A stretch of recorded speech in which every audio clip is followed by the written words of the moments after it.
আগামীকাল আমরা কথা বলেছিলাম হচ্ছে প্রধানমন্ত্রী এবং বিরোধী দলীয় নেতাদের দায়িত্ব নিয়ে। তো আজকে আমরা কথা বলবো হচ্ছে সেকেন্ড স্পিকার, সংসদীয় বিতর্কে সেকেন্ড স্পিকার হিসেবে যারা দায়িত্ব পালন করেন, অর্থাৎ সরকার দলের মন্ত্রী এবং বিরোধী দলের হুইপ বা বিরোধী দলীয় উপনেতা। আমরা যে কোনো একটা বলি। আমরা কখনো বলি বিরোধী দলীয় হুইপ, আবার আমরা কখনো বলি বিরোধী দলীয় উপনেতা। আবার অনেক ক্ষেত্রে আমরা থার্ড স্পিকারকে বিরোধী দলীয় হুইপ বলি, আবার সেকেন্ড স্পিকারকে বিরোধী দলীয় উপনেতা বলি। তো এটা আসলে যিনি স্পিকার আছেন, এটা তিনি আসলে নির্ধারণ করেন কাকে কি সম্বোধন করবেন, তবে সেটা খুব বেশি গুরুত্বপূর্ণ না। কিন্তু মন্ত্রী এবং হচ্ছে বিরোধী দলীয় হুইপ, তাদের কিছু নির্দিষ্ট দায়িত্ব রয়েছে। এই দায়িত্বগুলো তাদের পালন করতে হয়। আমরা গত ক্লাসে আমরা জেনেছি যে গত ক্লাসে আমাদের কিছু গুরুত্বপূর্ণ জায়গায় আসলে আমরা কথা বলেছি যে প্রথমত প্রধানমন্ত্রী যিনি থাকবেন তাকে হচ্ছে প্রস্তাবটা খুব সহজ করে সাধারণ মানুষের কাছে বিশ্লেষণ করতে হয়। অর্থাৎ আমি দুনিয়ার কিচ্ছু জানি না, কিন্তু ওই প্রস্তাবটি আমি যখন শুনবো তখন আমার কাছে মনে হবে যে এটা কি বাবা, এখানে কি কথা বলবে। কিন্তু ৫ মিনিট বলার পর যাতে ওই মানুষটি একটা ধারণা লাভ করে, আচ্ছা বিষয়টা তাহলে এই, অর্থাৎ সহজবদ্ধ করে প্রধানমন্ত্রী যিনি, তিনি বিষয়ে যে দিক রয়েছেন সেগুলো হচ্ছে তিনি তুলে ধরবেন। এটা হচ্ছে তার কাজ। এরপরে যিনি বিরোধী দলীয় নেতা, তার কাজ কি? তার কাজ হচ্ছে যে যে প্রস্তাবটি সংসদে উত্থাপন করা হলো সেই প্রস্তাবের বিরোধিতা করা।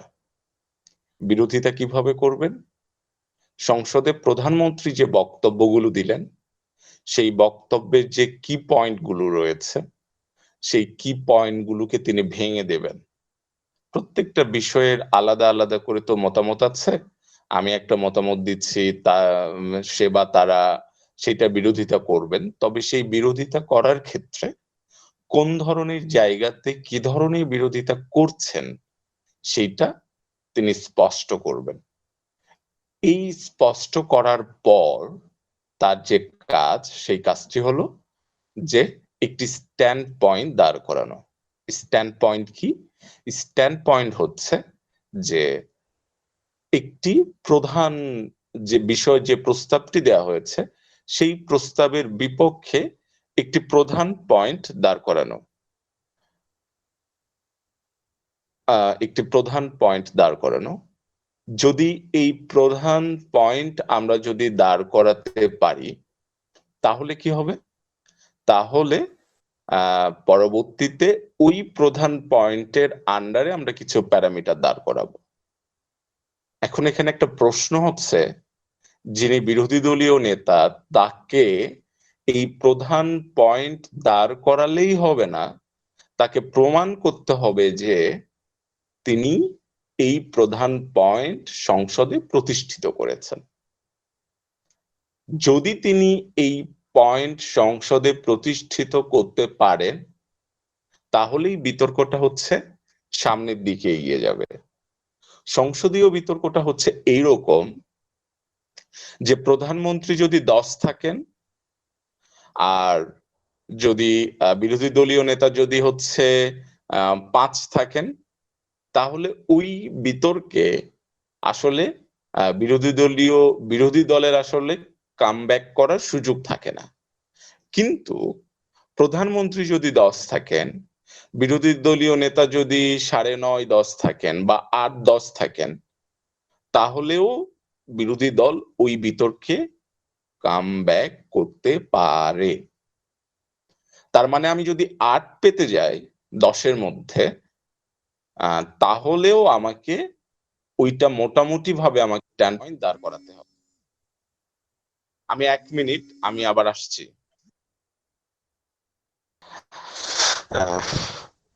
আমরা মানে যে কথাটি আমরা বলছিলাম যে আমরা যদি আহ ৮ও পাই, অর্থাৎ বিরোধী দলীয় নেতা যদি ১০ এর মধ্যে ৮ও পেতে যান, তাহলে তাকে মোটামুটিভাবে স্ট্যান্ড পয়েন্ট অর্থাৎ বক্তব্যের যে মূল পয়েন্ট সেইটা প্রতিষ্ঠিত করতে হবে। তো এইটা হচ্ছে খুব মজার একটা ব্যাপার। তার মানে ১ম ২ বক্তা যদি ভালো করেন, তাহলে দ্বিতীয় যে ২ বক্তা থাকেন তাদের উপরে হচ্ছে বিতর্কে জেতা বা জয় পরাজয়টা হচ্ছে নির্ভর করে। ঠিক আছে? তো এই যে ব্যাপারটা, এই ব্যাপারটাতে তার মানে আমরা ধরতে পারছি যে পরবর্তী ২ জন বক্তা অর্থাৎ সরকার দলের মন্ত্রী এবং বিরোধী দলের যিনি হচ্ছেন বিরোধী দলীয় হুইপ, উভয়ের ভূমিকা হচ্ছে খুবই তাৎপর্যপূর্ণময়। আমাদেরকে এটা মাথায় রাখতে হবে। এরপরে যেটি হয়, অর্থাৎ আমি যদি এখন বলি যে প্রধানমন্ত্রীর পরে যিনি বক্তব্য দিবেন সরকার দলের, তিনি হচ্ছেন মন্ত্রী। এখন মন্ত্রীর কাজ ভাইয়া, হচ্ছে, হ্যাঁ একটু ইন্টারাপ্ট করি। ভাই, এই যে বিরোধী দলীয় নেতা স্ট্যান্ড পয়েন্ট প্রতিষ্ঠিত করবে, মানে এটা কিভাবে করবে, এটা যদি একটা এক্সাম্পল দিয়ে বুঝাই দিতেন তাহলে ভালো হতো। আচ্ছা, আমরা গত ক্লাসে এক্সাম্পল দিয়ে বুঝিয়ে দিয়েছিলাম। ঠিক আছে? আমি আবারও বলছি যে যেকোনো একটা বিষয় হতে পারে। ঠিক আছে? এখন বিষয়টা যদি হয় এরকম যে আ একটা বিষয় কেউ বলেন তো? যেকোনো একটা বিষয় বলেন।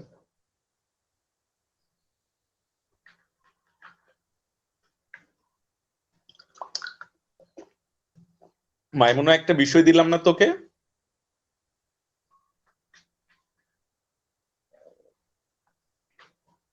আচ্ছা, বিষয়টা কি ছিল?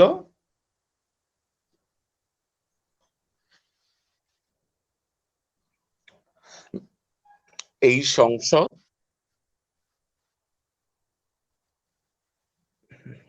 ওকে। এই সংসদ উচ্চ শিক্ষিত তরুণদের জন্য বেকার ভাতা প্রদান করবে। ঠিক আছে? এই জায়গাটাতে এই জায়গাটাতে আমরা যখন বিতর্ক করব, তখন হচ্ছে আমাদেরকে মাথায় রাখতে হবে যে আমি বিরোধী দলীয় নেতা। ঠিক আছে? তো বিরোধী দলীয় নেতা হলে যেটা হবে যে আমাকে হচ্ছে আমি কি করব? সাধারণত উচ্চশিক্ষিত তরুণ উচ্চশিক্ষিত বেকারদের ভাতা প্রদানের বিরোধিতা করব আমি। ঠিক আছে? তাহলে এই বিরোধিতা আসলে আমার কিরকম হবে? সেই জায়গাটাতে আমি বিভিন্নভাবে বিরোধিতা করতে পারি। হ্যাঁ? সেটা হচ্ছে যে আমি হচ্ছে রাষ্ট্রের যে পলিসি আছে, সেই পলিসিটা নিয়ে আমি আসলে বিরোধিতা করতে পারি। আমি হচ্ছে তাদেরকে সরাসরি যে অর্থ প্রদান করা হবে, সেই সরাসরি অর্থ প্রদান করা নিয়ে আমি বিরোধিতা করতে পারি। কিংবা অর্থাৎ এই যে আমরা অপরিকল্পিতভাবে আমাদের শিক্ষা ব্যবস্থায় এই যে সনদধারী সার্টিফিকেট নিয়ে আমরা বছরের পর বছর আমাদের তরুণদেরকে যে বিভ্রান্ত করছি, এইটার বিরুদ্ধে আমি হচ্ছে কট্টরপন্থী একটা অবস্থান নিতে পারি। তো আমি কি করব? আমি সামগ্রিকভাবে এই সমস্ত কিছুর আমি হচ্ছে একটা করে বিরোধী জায়গাটা আমি ক্লিয়ার করব।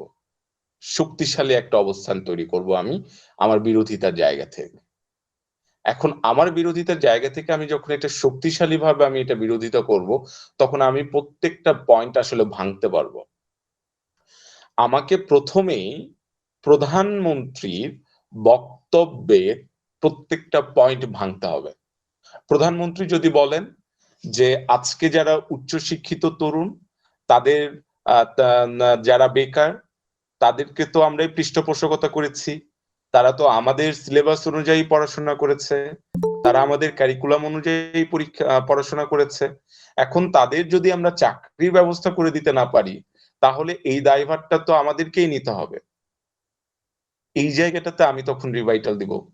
আমি তখন বলবো যে অবশ্যই আমরা মনে করি এই যে আত্মসমালোচনার যে জায়গাটি এখানে তৈরি হলো, সেটি আসলে আমরা অর্থের দিক দিয়ে আমরা বিবেচনা করব না।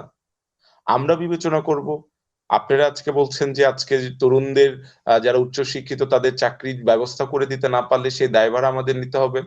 আপনারা সেই দায়ভারটি শুধুমাত্র অর্থ দিক দিয়ে বিবেচনা না করে আপনারা কারিকুলাম বদলানোর চেষ্টা করেন।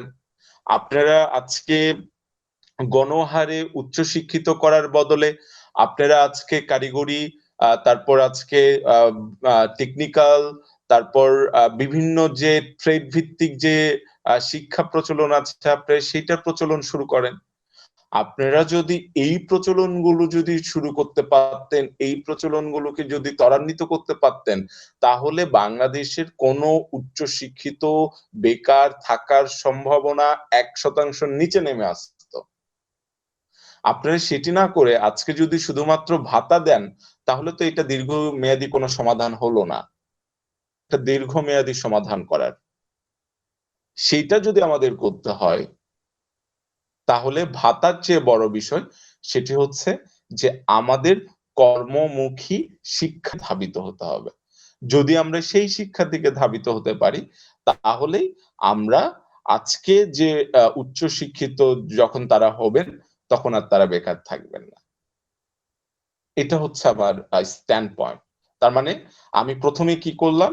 আমি ১ম এ প্রধানমন্ত্রী যে জায়গাটি, সেই জায়গাটা আমি ভেঙে দিলাম।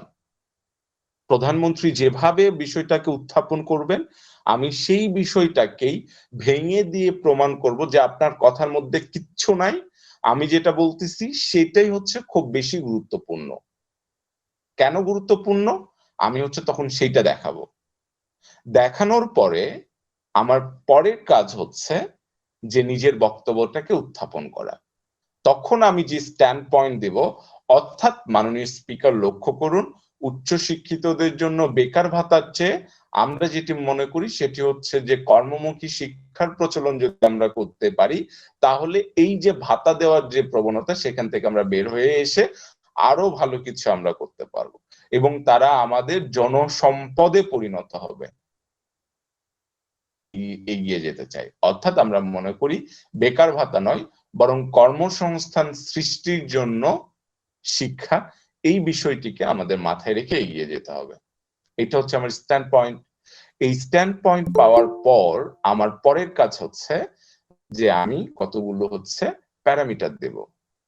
সেখানে আমি দেখাবো যে এসএসসি পাস করার পর আমি কিভাবে কাজ করব, সেখানে এইচএসসি পাস করার পর আমার কাজ কি হবে, উচ্চশিক্ষা সবার জন্য নয়, নির্দিষ্ট কিছু মানুষগুলোর জন্য আমি উচ্চশিক্ষার ব্যবস্থাটা প্রচলন করব, অন্যরা ডিপ্লোমায় শিক্ষিত হবেন, তারা এডুকেটেড হবেন, ট্রেড ভিত্তিক বিভিন্ন জায়গায় যাবেন, আমি অনেকগুলো অপশন দেখাবো এবং এই মাধ্যমে আমি দেখাবো যে আপনারা যে এই যে 10 লাখ 12 লাখ উচ্চশিক্ষিতদেরকে যে বেকার ভাতা দিতে চাচ্ছেন, এই 10 লাখ 12 লাখ উচ্চশিক্ষিত বেকারদেরকে ভাতা না দিয়ে তাদেরকে ট্রেনিং দেওয়ানোর ব্যবস্থা করেন এবং এর মাধ্যমে আমি দেখাবো যে কিভাবে এদেরকে আমরা ট্রেনিং দিয়ে কর্মসংস্থানের মাধ্যমে কর্মসংস্থান সৃষ্টি করতে পারি। পালার চাইতে, অর্থাৎ বসে থেকে পালার চাইতে কিছু একটা করে তারা করে খাক। ব্যাপারটা হচ্ছে এইরকম, আঞ্চলিক ভাষায় যদি আমরা বলি। তো এইভাবে আমি হচ্ছে আমার স্ট্র্যাটেজি সাজাবো। এটা যদি আমি করতে পারি তাহলেই বিরোধী দল হিসেবে আমার পয়েন্টটা আসলে তখন এস্টাবলিশড হয়। আমি কি বুঝাতে পেরেছি? জি ভাইয়া। ওকে। এরপর হচ্ছে আমার মন্ত্রীর কাজ কি? মন্ত্রীর কাজ হচ্ছেন যে যতগুলো প্যারামিটার দিবে, ৩টা হোক, ৪টা হোক, 5টা হোক, 7টা হোক, এখনকার ডিবেট গুলো না অনেক বেশি হচ্ছে যুক্তি নির্ভর ডিবেট। হ্যাঁ, মানে আপনি ২টা জায়গাতে, মানে ব্যাপারটা হচ্ছে যে বিভিন্ন জায়গাতে বিভিন্ন রকম বিষয়টা দেখা হয়।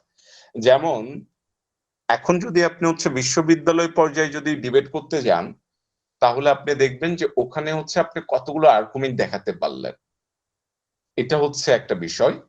এবং বিরোধী দল কতগুলো আর্গুমেন্টস ভাঙতে পারলো, এটা হচ্ছে একটা বিষয়, এবং তারা কতগুলো আর্গুমেন্টস দেখালো, এইটার উপরে ডিবেট হয়। ইভেন গত 8 মাসে আমি প্রায় 150টা ভার্চুয়াল বিতর্কে জাজমেন্ট করেছি, এবং আমি যেটা দেখেছি যে এখনকার ছেলেপেলেরা অনেক বেশি অ্যাগ্রেসিভ। তাদেরকে ডিবেট হারানোর পর তাদেরকে এইটাই বুঝাইতে হয় যে তুমি কেন ডিবেট হারলা, এবং তাদেরকে সন্তুষ্ট করতে হয় যে ভাই এই কারণে তোমার এই জায়গাটাতে এই যে ভুলটা ছিল, এই কারণে তোমার এই আর্গুমেন্টসটা আসলে আমরা নিতে পারি নাই, এই জায়গায় এই তথ্যটা তুমি যদি দিতে পারতা তাহলে তোমার ওই আর্গুমেন্ট আমরা নিতাম, আমরা ওইটাও নিতে পারি নাই। এই বিষয়টাতে এই যে অর্থাৎ একদম খুঁটে খুঁটে জাজমেন্ট করতে হয়। অর্থাৎ তারা বলবে যে ভাইয়া আমি আপনাদেরকে হচ্ছে 5টা আর্গুমেন্টস দেখাইছি, এই 5টা আর্গুমেন্টস এর মধ্যে কয়টা আর্গুমেন্ট সংসদে গৃহীত হয়েছে আর কয়টা আর্গুমেন্টস গৃহীত হয় নাই, আপনি সেটা আমাকে দেখান। তখন তাদেরকে আবার ওগুলো দেখাতে হয়। অর্থাৎ এখন অনেক বেশি বিতর্ক হয় হচ্ছে যুক্তি নির্ভর।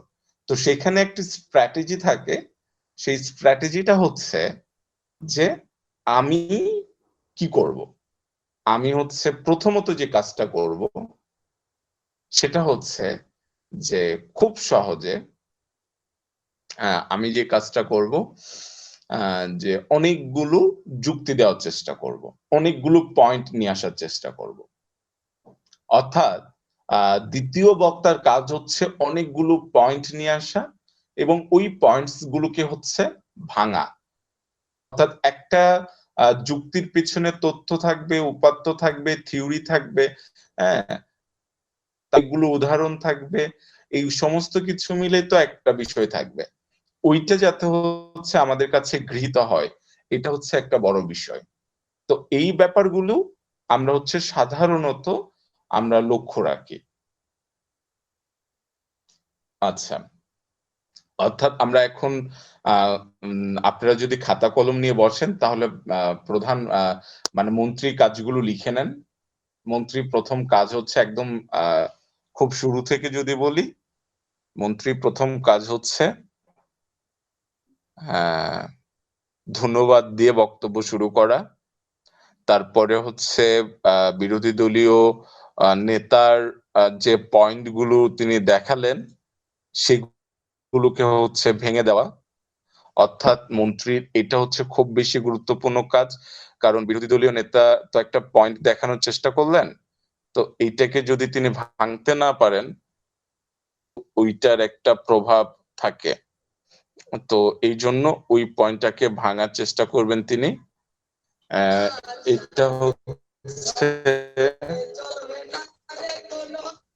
এটা হচ্ছে একটা কাজ।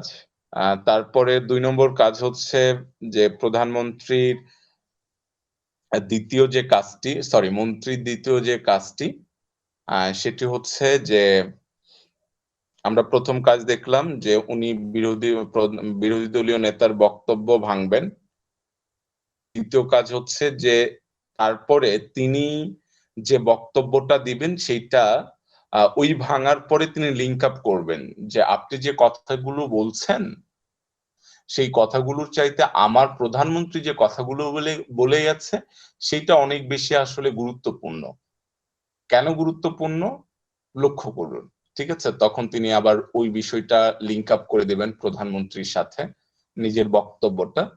এরপরে তিনি সরাসরি হচ্ছে তার বক্তব্যে চলে যাবেন। তার বক্তব্য বলতে তার উপরে যে দায়িত্বগুলো অর্পণ করা হয়েছে সেই দায়িত্বগুলো তিনি হচ্ছে তখন পালন করবেন। এই দায়িত্বগুলোর মধ্যে হচ্ছে অনেকগুলো বিষয় রয়েছে, যেমন তখন প্রত্যেকটা প্যারামিটার তিনি ভাঙার চেষ্টা করবেন এবং প্রত্যেকটা প্যারামিটার এক-একটা প্যারামিটার কিভাবে তৈরি করতে হয়। এক-একটা প্যারামিটার আপনি একটা পয়েন্ট দিয়ে প্যারামিটার তৈরি করলেন। ওই প্যারামিটারের মধ্যে ১ম এ আপনার বক্তব্য থাকবে। আসলে আপনি ওই প্যারামিটারে কি বলতে চান? যেমন যদি হয় যে কেন আপনি উচ্চশিক্ষিত বেকারদেরকে ভাতা দিতে চাচ্ছেন? সেই জায়গায় আপনার একটা প্যারামিটার থাকবে। ওই ধরেন আমি উচ্চশিক্ষিত বেকারদেরকে ভাতা দিতে চাচ্ছি, কারণ উচ্চশিক্ষিত বেকার যারা রয়েছেন তারা বিভিন্ন তাদের একটা পুনর্বাসন প্রয়োজন। যখন এই যে চাকরির পিছনে যখন তারা ছুটছেন, তাদেরকে আসলে আমরা ওই পুনর্বাসনটা আসলে করতে পারছি না। তো আমরা যখন তাদেরকে ভাতা দেব, তখন তারা হচ্ছে নিজেরা একটু সময় পাবেন নিজেদেরকে চেনার জন্য, নিজেদের শক্তি সামর্থ্য যাচাই করার জন্য, এবং তখন তারা আসলে ছোটাটা বন্ধ করে তারা ওই সময়টাতে চিন্তা করবেন যে তার নতুন করে কি করা যেতে পারে। অর্থাৎ এই সময়ের জন্য, এই সময়ে তার আসলে যে আর্থিক যে সহযোগিতা, সেটা হচ্ছে সরকার দেবে। এটা একটা পয়েন্ট হতে পারে। এখন এই পয়েন্টটা আপনি হচ্ছে তখন তথ্য দিবেন যে বাংলাদেশে উচ্চশিক্ষার হার কিভাবে বৃদ্ধি শুরু করলো। আপনি তখন একটা স্ট্যাটিস্টিক দেখাবেন যে কত সাল থেকে আসলে আমরা দেখলাম যে এইটা খুব বৃদ্ধি পেয়েছে। তারপর আপনি স্ট্যাটিস্টিক দেখাবেন যে এখন এটা কোন পর্যায়ে আছে। এই যে স্ট্যাটিস্টিক গুলো আপনি দেখালেন, তারপরে আপনি বলবেন যে এখন আমরা কেন আসলে তাদের ভাতা দেওয়ার কথাটা বলছি, এবং এটা আসলে একটা টাইম ফ্রেমের মধ্যে অবশ্যই থাকবে যে কোন সময় পর্যন্ত আপনি আসলে তাদেরকে ভাতা দেবেন। ঠিক আছে? এই বিষয়গুলোকে তখন আপনি তথ্য উপাত্তের মাধ্যমে প্রমাণ করার চেষ্টা করবেন, এবং অবশ্যই একটা লক্ষ্য থাকবে আপনাদের যে এই লক্ষ্যটা আসলে পূরণ করার জন্যই আপনি তাদেরকে ভাতা দেবেন। তো তিনি প্যারামিটারের ক্ষেত্রে যেটা হয় যে আপনার তথ্য থাকবে, আপনার উপাত্তগুলো থাকবে, তারপরে আপনার হচ্ছে তথ্য একটা জিনিস, ইনফরমেশন, আর থিওরি অর্থাৎ তত্ত্ব। এইটা হচ্ছে কি যে আপনি যেটা মনে করেন, অর্থাৎ আপনার নিজস্ব যে ধারণা রয়েছে, নিজস্ব যে বক্তব্য রয়েছে, সেটা এই তত্ত্ব অর্থাৎ থিওরিতে উঠে আসবে। এই দুইটা জিনিস দেওয়ার পরে আপনি তখন আপনার যে তত্ত্বটা দিলেন, এইটার পিছনে আপনি কিছু ইনফরমেশন নিয়ে আসলেন। ইনফরমেশন গুলো হতে পারে, কিছু উদাহরণ হতে পারে, কিছু স্ট্যাটিস্টিক হতে পারে, হ্যাঁ, আপনার পক্ষে যায় এরকম। এই উদাহরণটা যখন আপনি দিলেন, তখন আপনি যে কথাটা বলতে চান সেটা অনেক বেশি শক্তিশালী হলো। এরপর আপনি একটা সলিউশন দিলেন, অর্থাৎ আপনি প্রথমে একটা থিওরি দিলেন, তারপর ইনফরমেশন দিলেন, তারপর একটা সলিউশন দিলেন, দেন আপনি ওই বিষয়টাকে ব্রিজ আপ করলেন। কার সাথে ব্রিজ আপ করলেন? বা লিঙ্ক আপ করলেন। এই লিঙ্ক আপটা আপনি কার সাথে করবেন? এই লিঙ্ক আপটা করবেন বিষয়টির সাথে। তখন আপনার ওই প্যারামিটারটা ভ্যালিড হয়ে যায়, অর্থাৎ সম্পূর্ণ মানুষের কাছে তখন সেটি অনেক বেশি গুরুত্ব লাভ করে। তাহলে প্যারামিটারে কি কি থাকবে? প্যারামিটারে থিওরি থাকবে, ইনফরমেশন থাকবে, সলিউশন থাকবে, এবং পরবর্তীতে লিঙ্ক আপ থাকবে সাবজেক্টের সাথে। দেন ওই প্যারামিটারটা হচ্ছে কমপ্লিট প্যাকেজ। আমরা এটা মনে রাখবো, হ্যাঁ, এটা এইভাবে কেউ কখনো বলবে না। আমরা এইটা যদি আমরা করতে পারি, তাহলে বিতর্কটা অনেক বেশি শক্তিশালী হবে। অর্থাৎ আমরা যখন স্ক্রিপ্ট করব, তখন অবশ্যই আমরা হচ্ছে এই চারটা জিনিস আসলে আছে কিনা সেটা আমরা হচ্ছে মাথায় রাখবো। আচ্ছা, রিপন সরকার কিছু বলবা? মাইক্রোফোন অন হয়ে গেছে। আচ্ছা, ওকে। আমরা তারপরে হচ্ছে আসি যে আমাদের পরবর্তী যে বিষয়টা, সেটা হচ্ছে কি যে আমরা মানে জানলাম যে মন্ত্রীর কাজ কি। মন্ত্রীর কাজ হচ্ছে ধন্যবাদ দিবেন, তারপর বিরোধী দলীয় নেতার যে বক্তব্য সেটা উত্থাপন করবেন। 3 নম্বরে আমরা জানলাম যে তিনি হচ্ছেন কি করবেন, তিনি হচ্ছেন তার প্যারামিটারে ব্যাখ্যা দিবেন, এবং প্যারামিটারে ব্যাখ্যা দেওয়ার ক্ষেত্রে কি কি জিনিস দরকার সেটাও আমরা জানলাম। এবারে আমরা জানবো হচ্ছে বিরোধী দলীয় হুইপের বক্তব্য। সেম জিনিসই, বিরোধী দলীয় হুইপ ধন্যবাদ দিবেন, তারপরে তিনি হচ্ছে তার ইমিডিয়েট বক্তা হিসেবে মন্ত্রী বক্তব্যের যুক্তি খণ্ডন করবেন, তারপরে হচ্ছে তিনি তার থিওরিটা দেওয়ার চেষ্টা করবেন এবং তার সাথে সাথে তার বিরোধী দলীয় নেতা যেটা বলার চেষ্টা করেছেন সেটার একটা লিঙ্ক আপ করবেন। লিঙ্ক আপ করার পরে তাদের যে প্যারামিটার গুলো ছিল তিনি সেই প্যারামিটারে ব্যাখ্যা দিবেন। দেন তিনি তার বক্তব্য শেষ করবেন। ঠিক আছে? এখন মন্ত্রী এবং বিরোধী দলীয় উপনেতা এই দুটি বিষয় আসলে দায়িত্ব পালন করার ক্ষেত্রে আর কিছু আপনাদের জানার যদি থাকে, না বোঝার যদি থাকে, তাহলে আপনারা আমাকে প্রশ্ন করতে পারেন। যদি আপনাদের মধ্যে কোনো প্রশ্ন জিজ্ঞাসা থাকে তাহলে সেইটা, না হলে আমি হচ্ছে তৃতীয় বক্তার বিষয়ে আমি তখন কথা বলবো।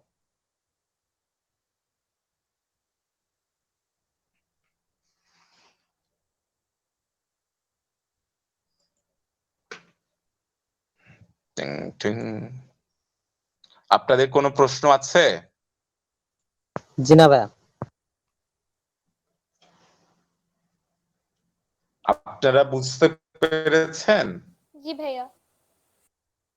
ওকে, ডান। তার মানে আমি বক্তা হিসেবে খুব একটা খারাপ না। তারপরে হচ্ছে থার্ড স্পিকারের কাজগুলো নিয়ে আমরা একটু কথা বলি। সেটা হচ্ছেন যে আমাদের তৃতীয় যিনি স্পিকার থাকেন তাকে আমরা বলে থাকি হচ্ছে সংসদীয় ভাষায়, সরকার দলের তৃতীয় বক্তাকে আমরা বলে থাকি সরকার দলীয় সংসদ সদস্য, আর বিরোধী দলের তৃতীয় স্পিকারকে আমরা বলে থাকি সংসদ সদস্য।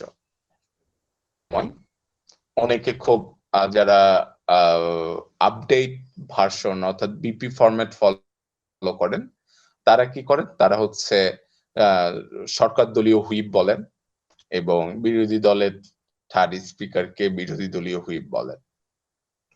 ঠিক আছে, সেটাও তারা বলতে পারেন, কারণ মানে সংসদে তো একজন হুইপ থাকেনি, সরকার দলীয় একজন হুইপ থাকেন, বিরোধী দলীয় একজন হুইপ থাকেন। তো আপনাদের প্রশ্ন হতে পারে যে হুইপদের কাজ কি? মূলত মেইন সংসদ অর্থাৎ বাংলাদেশের সংসদ বা অন্যান্য সংসদে টাইম ম্যানেজমেন্ট ব্যাপারটা আসলে হুইপরা করেন। ব্যাপারটা কিরকম, যে একটা নির্দিষ্ট ধরেন যে গতকাল থেকে সংসদ অধিবেশন শুরু হবে। এখন গতকাল থেকে সংসদ অধিবেশন শুরু হলেই প্রথমেই সংসদে হচ্ছে বক্তব্য রাখেন হচ্ছে মানে রাষ্ট্রপতি। তো রাষ্ট্রপতি বক্তব্য রাখার পরে ওই বক্তব্যের উপরে ধন্যবাদ জ্ঞাপনের জন্য আবার প্রত্যেক সদস্য বক্তব্য রাখেন। প্রত্যেক সদস্য কত মিনিট করে হচ্ছে বক্তব্য রাখবেন, এই টাইম যিনি করে থাকেন তিনি হচ্ছেন আমার সরকার দলীয়। 1 মিনিট, আমি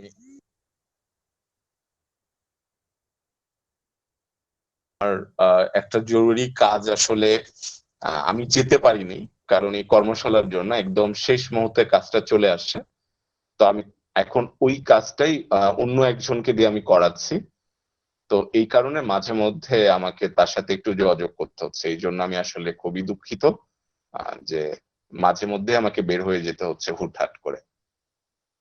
আচ্ছা, যে কথাটি আমরা বললাম যে আমাদের যে দায়িত্বগুলো আমরা হচ্ছে বিরোধী মানে আমরা কথা বলছিলাম মেইন সংসদে, যে মেইন সংসদে একজন হুইপের কাজ কি? একজন হুইপের কাজ হচ্ছে যে তার দলের যে সংসদ সদস্যগুলো আছেন তারা আসলে কি কত মিনিট সংসদে বক্তব্য রাখবে, এই টাইম ম্যানেজমেন্টে মূলত হচ্ছে হুইপরা করে থাকেন। এবং যেটি হয় যে কোনো বক্তব্য যদি তাদের দলের সাথে সাংঘর্ষিক হয়, কোনো বক্তব্য যদি হচ্ছে বিরোধী দল অনেক সময় খুব বড় একটা বক্তব্য রাখছে এবং অনেক সময় কড়া ভাষায় কথা বলছে, তখন তারা সেটা প্রতিবাদ জানায়। পয়েন্ট অফ অর্ডারে দাঁড়িয়ে স্টারকে বলবো যে ইয়ে করতে, মিউট করতে। হ্যাঁ, তো তখন তারা হচ্ছে ওইটার প্রতিবাদ জানান, স্পাঞ্চ করতে বলেন যে এইটা যাতে হচ্ছে গৃহীত না হয়, নোট করা না হয়। তো অনেকগুলো কাজ থাকে, তো মেইন কাজটা হচ্ছে হুইপদের টাইম ম্যানেজমেন্ট করা। তো যাই হোক, আমরা এটা জেনে রাখলাম। তো এটাও আমরা হচ্ছে থার্ড স্পিকারদেরকে আমরা অনেক সময় বলি, আমরা আগে বলেছি সম্বোধন কোনো ব্যাপার না, এটা যিনি স্পিকার থাকেন এটা তার আসলে মর্জির উপর নির্ভর করে কাকে কি বলে সম্বোধন করবেন। আমরা থার্ড স্পিকারের দায়িত্বটা খুব বেশি গুরুত্বপূর্ণ। কেন গুরুত্বপূর্ণ এই ক্ষেত্রে? থার্ড স্পিকার মূলত যেটি করেন যে তাকে হচ্ছে সমন্বয় করতে হয়। এখন সমন্বয়টা হচ্ছে বিভিন্ন ভাবে করতে হয়। তাকে হচ্ছে প্রথমেই তিনি ধন্যবাদ জানাবেন। ধন্যবাদ জানানোর পরে তিনি যেটি করবেন যে তার ইমিডিয়েট বক্তার বক্তব্য যুক্তি খণ্ডন করবেন, বিরোধী দলীয় নেতার বক্তব্য। বিরোধী দলীয় নেতার বক্তব্য যুক্তি খণ্ডন করার পরে তার তৃতীয় কাজ হচ্ছে যে তার দলের যদি কোনো প্যারামিটারের ব্যাখ্যা সময় সংক্রান্ত কারণে তার দলের হলে তিনি সেই বক্তব্য সেই প্যারামিটার গুলো ক্লিয়ার করবেন, অর্থাৎ সেটা তিনি বক্তব্য দিয়ে যাবেন, সেই প্যারামিটারটা ভেঙে যাবে। তারপর তার পরের কাজ হচ্ছে যে দলীয় সমন্বয় করা। তাকে অবশ্যই দলীয় সমন্বয় করতে হয়। আর দলীয় সমন্বয়টা কিভাবে করতে হয়? দলীয় সমন্বয়টা করার ক্ষেত্রে প্রথম বক্তা, তার দলে প্রথম বক্তা, দ্বিতীয় বক্তা এবং তিনি, তারা তিনজন মিলে এই বিষয়ে তারা কি বলতে চান, তারা কি প্রমাণ করতে চান এবং তারা কি বলেছেন সেটাকে সুন্দরভাবে গুছিয়ে আসলে উত্থাপন করা, এটাই হচ্ছে দলীয় সমন্বয়। এবং একই সাথে বিরোধী দলের তিনজন বক্তা তারা যে কথাগুলো বলার চেষ্টা করেছেন সেটা আজকের বিতর্কে তারা যে কথাগুলো বলছেন সেই কথাগুলো বিরোধী দলের বক্তব্যের চাইতে কেন গুরুত্বপূর্ণ সেইটা হচ্ছে সংসদে প্রমাণ করে দেওয়া। এই দুটি কাজ যখন বিরোধী দলীয় সংসদ মানে সরকার দলীয় সংসদ সদস্য যখন করেন তখন যিনি বিচারক থাকেন তার জন্য বিষয়টা খুব ইজি হয়ে যায় যে এই বিষয়টাতে ডিবেট করতে পারা বা এই বিষয়টাকে হচ্ছে খুব ভালোভাবে তৈরি করতে পারা, ঠিক আছে? এবং বিচারকরা তখন বুঝতে পারেন এবং তাদের মাথায় তখন আবার নতুন ভাবে হচ্ছে এই ব্যাপারগুলোকে হচ্ছে তখন তারা চিন্তা করতে পারে। এইটা হচ্ছে বিষয়, মূল বিষয়। তাহলে আমরা মোটামুটি জানলাম যে সরকার দলীয় সংসদ সদস্য হিসেবে আমাদের কাজগুলো কি কি হতে পারে, ঠিক আছে? এরপরে একটা কনক্লুশন দেওয়া, অর্থাৎ তারা কেন আজকে বিতর্কটা জিতেন সেটা একটু মনে করিয়ে দেয়। তারপরে হচ্ছে আজকে তারা তারা জেতেন এই কথাটা আর একবার মনে করিয়ে দিয়ে তারা তাদের বক্তব্যটা শেষ করলেন। একইভাবে বিরোধী দলীয় সংসদ সদস্যের কাজও হচ্ছে একই, তিনি হচ্ছেন ধন্যবাদ দিবেন, ধন্যবাদ দেওয়ার পর তার ইমিডিয়েট বক্তার বক্তব্য যুক্তি খণ্ডন করবেন। তারপরে তার যে তিনজন বক্তা মিলে, অর্থাৎ তিনি আসলে আজকের বিতর্কে বিরোধিতার জায়গা নতুন করে আবার মনে করিয়ে দেবেন যে আজকে তারা কোন জায়গা থেকে এই বিষয়ের উপরে তারা বিরোধিতা করেছেন এটি মনে করিয়ে দেওয়ার পর যেটি তিনি করবেন সেটি হচ্ছেন যে তারা আবার এই বিষয়টার উপরে তারা হচ্ছে তাদের তিনজন বক্তার বক্তব্য তখন হচ্ছে তারা যুক্তি খণ্ডন করবেন, অর্থাৎ তিনজন বক্তার বক্তব্য তুলে ধরবেন যে তার দলের তিনজন বক্তা কি দেওয়ার চেষ্টা করেছেন সংসদে।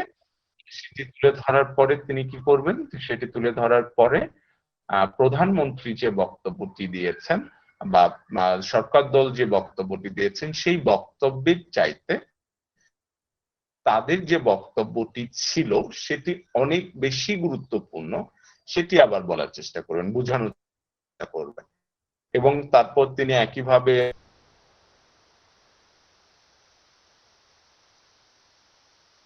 তারা আজকে এই বিতর্কটা কেন বিরোধী হিসেবে নেওয়ার চেষ্টা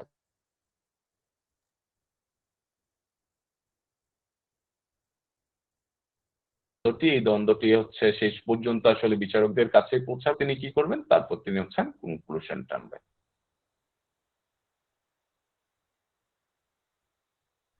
হচ্ছে দায়িত্ব।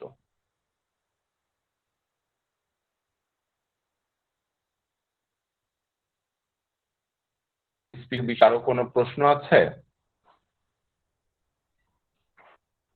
আপনারা হচ্ছে নোট করেন, সেটা ছবি তুলে হচ্ছে আজকে আপনারা ফেসবুকে মানে আমাদের মেসেঞ্জারে পাঠিয়ে দিবেন। আমার কেন জানি মনে হয় যে অনেক বানাইতে পারেন, তো ভাই আপনার কথা কেটে কেটে তুলে আসছে। তুলে আজকে হচ্ছে এটা দেবেন মেসেজ।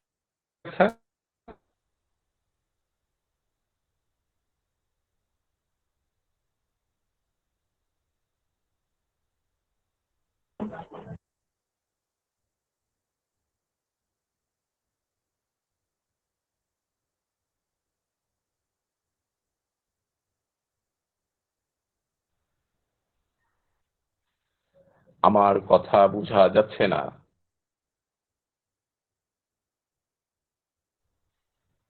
হ্যাঁ,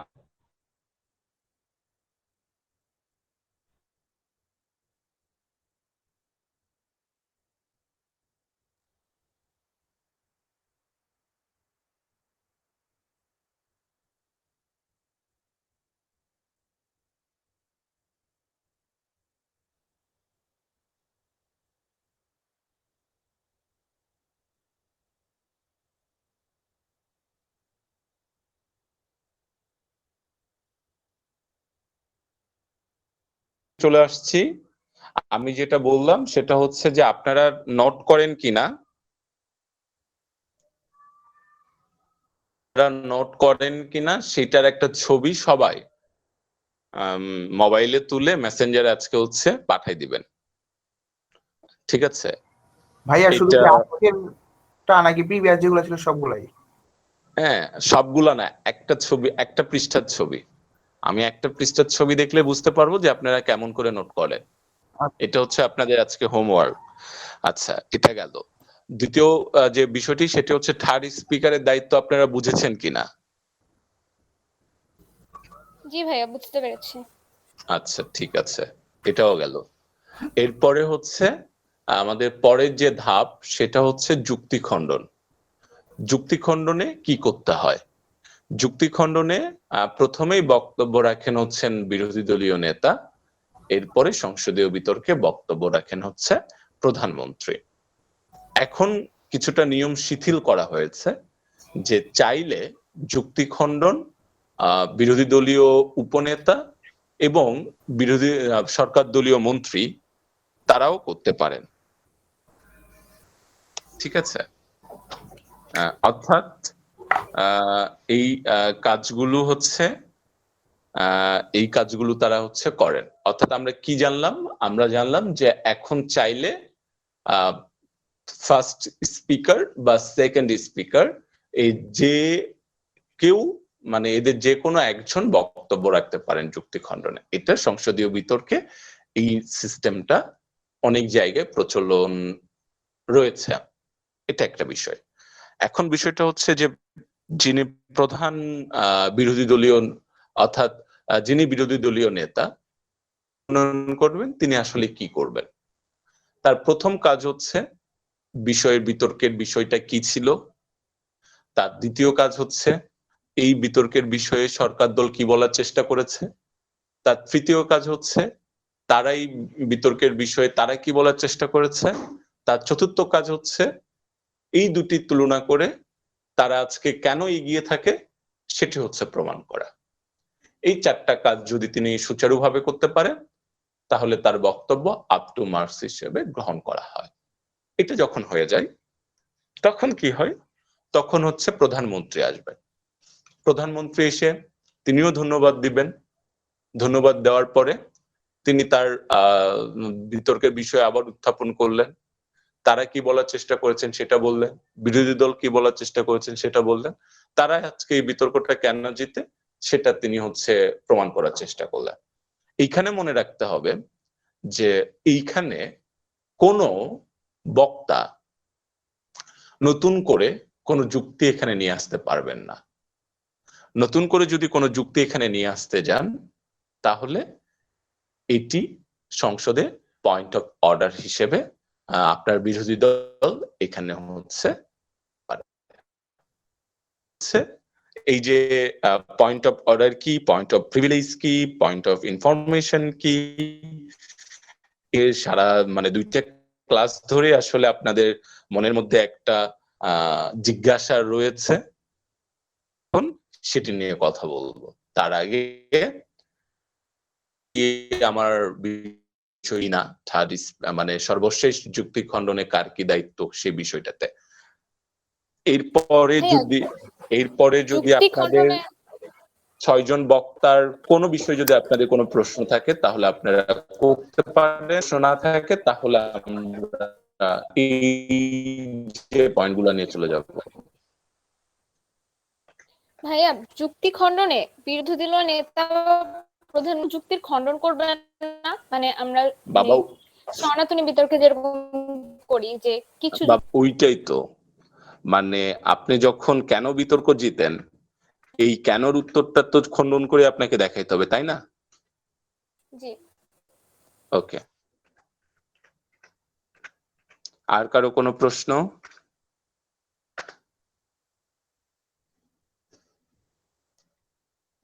আচ্ছা, ধরে নিচ্ছি আপনাদের কারো কোনো প্রশ্ন নেই। হয়তোবা আমি ভালো বুঝাতে পারি, হয়তোবা আমি বুঝাইতেই পারি না, যে কারণে আসলে আপনাদের কোনো প্রশ্নই নেই।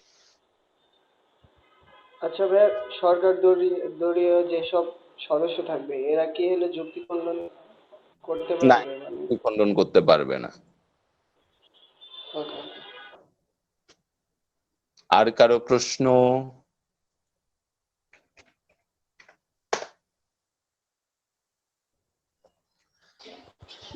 কালকের ক্লাসটা আর আজকের ক্লাসটা সম্মিলিতভাবে একটু শর্ট যদি 5 মিনিট এক্সপ্লেইন করতেন। কালকের ক্লাসটা তো আমার হচ্ছে ইউটিউবে আছেই, আপনারা ওইটা দেখলে আসলে বুঝতে পারবেন। আর আজকের ক্লাসটা তো আমি কাল তো ক্লাস করছি, বাট মানে সংক্ষেপে যদি একটু করতেন আর কি। আচ্ছা, সংসদে সংক্ষেপে আসলে বলার কিছু নাই, মানে বলতে গেলে আবার তোমার হচ্ছে 15-20 মিনিট ওখানে চলে যাবে।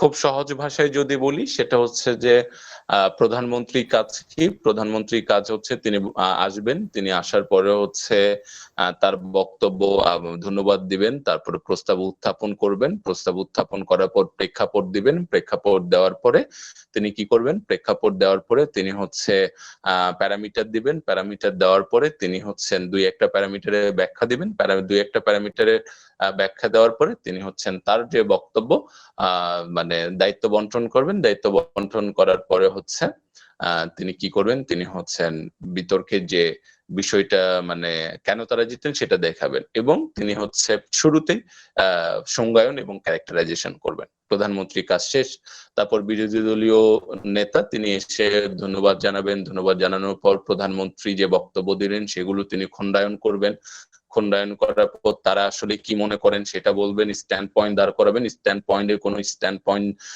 যদি কোনো সংজ্ঞায়ন থাকে বা ক্যারেক্টারাইজেশন থাকে সেটা তিনি দিবেন, ক্যারেক্টারাইজেশনের পর প্যারামিটার দিবেন, প্যারামিটারের পর ব্যাখ্যা দিবেন এবং অন্যান্য প্যারামিটার গুলো দায়িত্ব বন্টন করে দিয়ে যাবেন, তার কাজ শেষ। তারপর হচ্ছে মন্ত্রীর কাজ হচ্ছে তিনি এসে ধন্যবাদ জানাবেন, ধন্যবাদ জানানোর পর তার ইমিডিয়েট বক্তার বক্তব্য যুক্তি খণ্ডন করবেন, যুক্তি খণ্ডন করার পর ব্রিজ আপ করবেন, তিনি আসলে কি বলতে চান সেটা ব্রিজ আপ করবেন, ব্রিজ আপ করার পরে তিনি তার দলের যে প্যারামিটার গুলো ছিলেন সেই প্যারামিটার গুলো ব্যাখ্যা দিবেন, তারা কেন আজকে বিতর্কটা জিতে সেটা তিনি আরেকবার স্মরণ করে দিয়ে তিনি কনক্লুশন টেনে তার বক্তব্য শেষ করবেন। তারপর যদি হচ্ছে বিরোধী দলীয় উপনেতার কথা বলি, তাহলে তার কাজও হচ্ছে সেম। তিনি এসে তার ইমিডিয়েট বক্তার বক্তব্য যুক্তি খণ্ডন করবেন। যুক্তি খণ্ডন করার পর তার দলের বিরোধী দলীয় নেতা তিনি কি বোঝাতে চেয়েছেন সেটা তিনি মনে করে দিবেন। তারপরে সেটার একটা লিঙ্ক আপ করবেন। লিঙ্ক আপ করার পর তার উপর যে দায়িত্বটা ছিল, প্যারামিটার যেগুলো ছিল সেগুলো তিনি ব্যাখ্যা দিবেন এবং এই বিতর্কে তারা কেন জিতে সেটা আরেকবার মনে করে দিয়ে তিনি তার বক্তব্যের কনক্লুশন টানবেন। তারপর হচ্ছে থার্ড স্পিকার যিনি, তিনি এসে প্রথমেই হচ্ছে ধন্যবাদ দিবেন। ধন্যবাদ দেওয়ার পরে যদি তার দলের দায়িত্ব বন্টনে কোনো প্যারামিটারের ব্যাখ্যা যদি সময় সংক্রান্ত কারণে সেকেন্ড স্পিকার দিতে না পারেন, তাহলে তিনি সেই প্যারামিটারের ব্যাখ্যা দিবেন। এরপর তিনি কি করবেন, এরপর হচ্ছে তিনি তার দলের আসলে সমন্বয়টা করবেন। তারা আসলে কেন আজকে ডিবেটটা কোথায় ছিল, তারা কি বলার চেষ্টা করেছে, বিরোধী দল কি বলার চেষ্টা করেছে এবং সরকার দল কেন তারা এই বিতর্কের বিষয়টা, কেন এই বিতর্কটা জিতে, তিনি সেগুলো দেখাবেন। তারপর তিনি একটা কনক্লুশন টেনে তিনি তার বক্তব্য শেষ করবেন। সেভাবে হচ্ছে বিরোধী দলীয় নেতা তিনিও খণ্ডন করবেন। যদি কোনো প্যারামিটারে ব্যাখ্যা দেওয়া না হয় তাহলে তিনি সেই প্যারামিটারে ব্যাখ্যা দিবেন। প্যারামিটারে ব্যাখ্যা দেওয়ার পর তার দলের মানে তার দল থেকে আসলে কি বোঝাতে চেয়েছেন এবং বিরোধী দল তারা কি বোঝাতে চেয়েছে এবং তারা কেন এগিয়ে আছেন সেগুলো তিনি হচ্ছে দেখাবেন। দেখানোর পর কি করবেন, তারপরে হচ্ছে ইমিডিয়েট মানে একটা কনক্লুশন টেনে তিনি হচ্ছে বক্তব্যে যুক্তি খণ্ডন করবেন। যুক্তি খণ্ডনের ক্ষেত্রেও ব্যাপারটা সেম। যুক্তি খণ্ডনে বিতর্কের বিষয় উত্থাপন করা, আজকে তারা কি বলতে চেয়েছে, বিরোধী দল কি বলেছে এবং তারা কেন বিতর্কটা জিতে, সেই জায়গাগুলো ক্লিয়ার করে দিয়ে যুক্তি খণ্ডনে দুই দলের দুই বক্তব্য রাখবেন। শেষ। ভাই ইমিডিয়েট বক্তা বলতে কি আমার নিজের দলীয় বক্তাটা নাকি বিরোধী দলীয় বক্তা? ভাই দলীয় বক্তা। ঠিক আছে, আর কোন প্রশ্ন আছে? আরেকবার বলেন ভাই, এটা একটু কেটে গেছে কথা।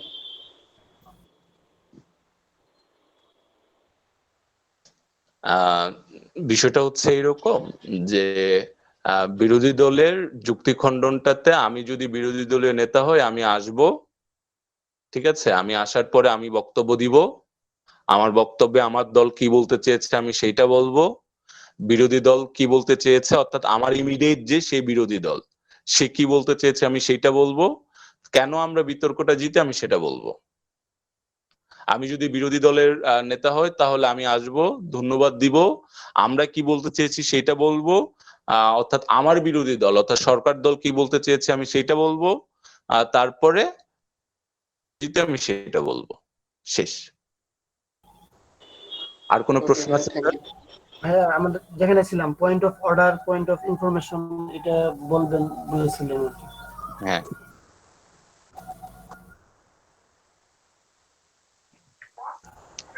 আচ্ছা। সবচাইতে রোমাঞ্চকর যে ব্যাপারগুলো থাকে, আমি অবশ্যই রোমাঞ্চকর বলবো, কারণ হচ্ছে যে বিতর্কে সাধারণত আমাদের কোনো কিছু করার সুযোগ থাকে না বক্তব্য দেওয়ার বাইরে, কিন্তু সংসদীয় বিতর্কে আমাদের সেই সুযোগটা থাকে। তো সেই ক্ষেত্রে point of order, point of privilege, point of information এবং এই বিষয়গুলো খুবই গুরুত্বপূর্ণ। এই পয়েন্ট অফ অর্ডার, প্রিভিলেজ এবং পয়েন্ট অফ ইনফরমেশন সহজে বুঝবো। সহজে কিভাবে বুঝবো? বিতর্কে 1 মিনিট পর এবং 4 মিনিট পর্যন্ত আমরা যে কোনো বক্তাকে যে কোনো প্রশ্ন আমরা করতে পারি। এই প্রশ্ন করার জন্য আমাদের যে অপশনটা ওপেন রয়েছে, অফ ইনফরমেশন। পয়েন্ট অফ ইনফরমেশনে আমি কি করব, এটা আমি হচ্ছে বক্তার দৃষ্টি আকর্ষণ করব। তো বক্তার দৃষ্টি আমি বিভিন্নভাবে আকর্ষণ করতে পারি। আমি দাঁড়ায় এক হাত প্রসারিত করে আমি আসলে তাকে বলতে পারি যে স্যার আমার একটা প্রশ্ন আছে, বা আমি দাঁড়ায় হচ্ছে ওই যে মানে এমনিতেই যেরকম হচ্ছে নো বলের যেরকম সিগন্যাল দেয় আম্পায়ার, সেভাবে আমি হচ্ছে হাতটা নাড়াতে পারি। আমি আসলে দেখাতে পারছি না, ওইভাবে আমি হাতটা নাড়ায় মানে দৃষ্টি আকর্ষণ করতে পারি যে আমার একটা প্রশ্ন আছে, নেবেন কিনা। বা আমি বলতে পারি যে পয়েন্ট অফ ইনফরমেশন স্যার, বা আমি বলতে পারি point of information prime minister, বা আমি বলতে পারি পয়েন্ট অফ ইনফরমেশন মিনিস্টার, হ্যাঁ, বা আমি বলতে পারি point of information opposition leader. তো আমি যেভাবে আসলে সমাধান করি, তবে খুব সহজে স্যার বললে হয় বা ম্যাম বললে হয়, ম্যাম একটা প্রশ্ন আছে নিবেন কিনা, তখন আচ্ছা ভাইয়া, যিনি বক্তা থাকেন তিনি তখন প্রশ্নটা নিতে পারেন। ঠিক আছে, তখন তিনি বলবেন যে উত্থাপন করুন, জি বলুন। তখন আপনাকে হচ্ছে 15 সেকেন্ডের মনে হচ্ছে প্রশ্নটি করতে হয়। আপনি একটা প্রশ্ন করলেন, আপনি আলাদা করে আরেকটা প্রশ্ন কিন্তু করতে পারবেন না, সম্পূরক কোনো প্রশ্ন আপনি করতে পারবেন না। এবং তারপরে যদি আপনি আবার প্রশ্ন করতে চান, হচ্ছে মিনিমাম এটাতে যেটা ধরা হয় যে একটা প্রশ্নের পরে হচ্ছে আপনাকে 15 সেকেন্ড অপেক্ষা করতে হবে, তারপর আবার একটা প্রশ্ন আপনি তুলতে পারেন। তবে যিনি বক্তা আছেন তাদের ক্ষেত্রে একটাই, যে আপনি যখন পয়েন্ট অফ ইনফরমেশনের মূল কাজটা হচ্ছে যে ধরেন আমি খুব দ্রুত গতিতে বক্তব্য দিচ্ছি, আমি একটা স্পিডে আছি, আমি একটা হাইফে আছি, এখন এটাকে থামাতে হবে কোনোভাবে। আমার স্ট্র্যাটেজি হচ্ছে ওনাকে দুর্বল করে দেওয়া, হ্যাঁ, এমন কোন প্রশ্ন করে ওনার মধ্যে আসলে উনি যেগুলো বলতে চাচ্ছিলেন সেটা এলোমেলো করে দেওয়া। অনেক সময় পয়েন্ট অফ ইনফরমেশনের প্রশ্ন তুলি যাতে ওনার যে স্পিচ সেটাকে যেন আমি স্লো করে দিতে পারি। ঠিক আছে বিষয়। এবং আরেকটা বিষয় হচ্ছে যে আমি আপনাকে প্রচুর ডিস্টার্ব করব, হ্যাঁ, আপনাকে একের পর একটা পয়েন্ট অফ ইনফরমেশন নিতেই বলবো। আপনাকে এত বেশি উদার হওয়া যাবে না, সর্বোচ্চ আপনি একটাই পয়েন্ট অফ ইনফরমেশন নেবেন, কারণ 5 মিনিটের মধ্যে আপনি একটা পয়েন্ট অফ ইনফরমেশন নিয়ে সেটার উত্তর দিতে গেলে আপনি 1 মিনিট নষ্ট করে ফেলবেন, তাহলে আপনি 2 মিনিট নষ্ট করে ফেলবেন। তাহলে বক্তা হিসেবে আপনার নিজের কথা বলার জন্য আপনি সময় পাবেন মাত্র 3 মিনিট, সেটা দিয়ে খুব বেশি সুবিধা আপনি করতে পারবেন না। সেই ক্ষেত্রে পয়েন্ট অফ ইনফরমেশন একটাই নেবেন, নেন, তখন কি হয়, তখন অনেকে হচ্ছে বিচারকরা আপনার দুর্বলতা মনে করতে পারে। আবার যদি যে জায়গায় পয়েন্ট অফ ইনফরমেশনটা উঠছে আপনি এই জায়গায় নিচ্ছেন না, বিচারকরা ধরে ফেলবে যে আপনি কেন নিচ্ছেন না, দুর্বলতা। কিন্তু আপনি পয়েন্ট অফ ইনফরমেশন নিলেন, যদি আপনি প্রশ্নের উত্তর ঠিকঠাক দিতে না পারেন তাহলে কিন্তু আবার একটা দুর্বলতা, তখন সেটার কিন্তু যে মার্কিং যেটা হয় সেখানে কিন্তু আপনার মার্কস কাটা হতে পারে। পয়েন্ট অফ ইনফরমেশন নেওয়ার ক্ষেত্রে এবং উত্তর দেওয়ার ক্ষেত্রে অবশ্যই আমাদেরকে বিষয়গুলো তাহলে পয়েন্ট অফ ইনফরমেশন ক্ষেত্রে আমরা কি জানলাম? ইনফরমেশন ক্ষেত্রে আমরা জানলাম যে যিনি পয়েন্ট অফ ইনফরমেশন উত্থাপন করবেন তাকে বলতে হয় যে স্যার আমার কোনো প্রশ্ন আছে আপনি নেবেন কিনা। তারপরে যিনি পয়েন্ট অফ ইনফরমেশনটা নিলেন তিনি উত্থাপন করতে বলবেন, না হলে তিনি বলবেন যে আমি পরে নিচ্ছি। তিনি এটাও বলতে পারেন যে আপনি 4 মিনিট 50 সেকেন্ডে হচ্ছে আপনি 3 মিনিট 50 সেকেন্ডে পয়েন্ট অফ ইনফরমেশনটা উত্থাপন করবেন। ঘড়ি দেখে 3 মিনিট 50 সেকেন্ডেই আপনাকে দাঁড়ায় বলতে হবে স্যার পয়েন্ট অফ ইনফরমেশনটা ছিল আপনি নেবেন কিনা। 3 মিনিট 50 সেকেন্ড হয়ে গেছে। এটাও হচ্ছে এক একটা স্ট্র্যাটেজি।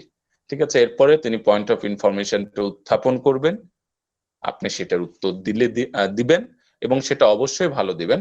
যদি ঠিকঠাক দিতে না পারেন তাহলে কিন্তু নাম্বার কাটা যেতে পারে। পয়েন্ট অফ ইনফরমেশনটি সরাসরি বক্তার কাছে তুলতে হয়। ঠিক আছে, অবশ্যই আমরা কোনো ঘটনার সৃষ্টি করব না, সম্পূরক কোনো প্রশ্ন আমরা করতে পারি না।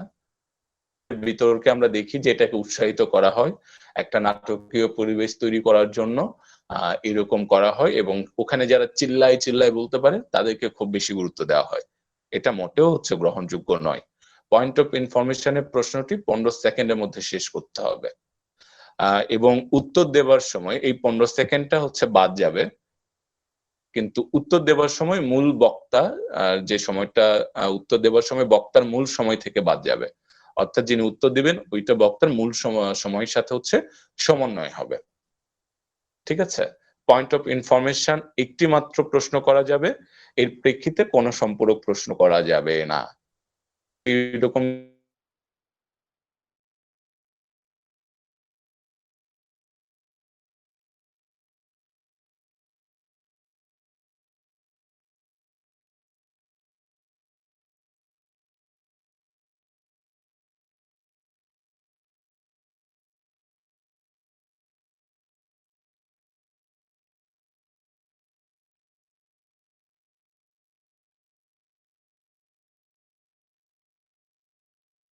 একটা ইনফরমেশন নিব, আপনি কিছু করতে পারবেন না।